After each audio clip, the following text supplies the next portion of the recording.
इस क्वेश्चन को देखो बच्चों, 2012 में पूछा गया है। बहुत ही आसान क्वेश्चन है। एक कॉइल है, उसका रेसिस्टेंस हम लोग को 100 ओम दिया हुआ है और कॉइल में जो इंड्यूस्ड करंट है टाइम के साथ हम लोग को ग्राफ दिया हुआ है 10 है। यहाँ पर ये स्ट्रेट लाइन है, यहाँ पर टाइम है 0.5। हमसे चेंज इन फ्लक्स पूछा है कॉइल में। अब चेंज इन फ्लक्स पूछा है, इंड्यूस्ड करंट दिया हुआ है हम लोग को और इंड्यूस्ड करंट का टाइम के साथ ग्राफ दिया है।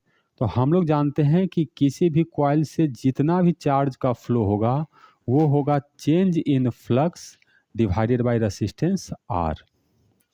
तो अगर मुझे ये वाला चीज़ कैलकुलेट करना है तो चार्ज कितना फ्लो किया है उसको रेसिस्टेंस से मल्टीप्लाई कर देंगे तो चेंज इन फ्लक्स आ जाएगा। अब इस ग्राफ में करंट टाइम ग्राफ है, तो हम लोग जानते हैं कि करंट टाइम ग्राफ का area total flow of charge देता है। तो अगर मैं इस ट्रायंगल का एरिया कैलकुलेट कर लेता हूँ, ये एरिया, तो हम लोग को फ्लो ऑफ चार्ज मिलेगा। इस एरिया को कैलकुलेट कर लेंगे तो फ्लो ऑफ चार्ज हो जाएगा। तो ये एरिया कितना होगा? ये एरिया हो गया हम लोग को हाफ, बेस लेंथ 0.5 और ये हाइट 10।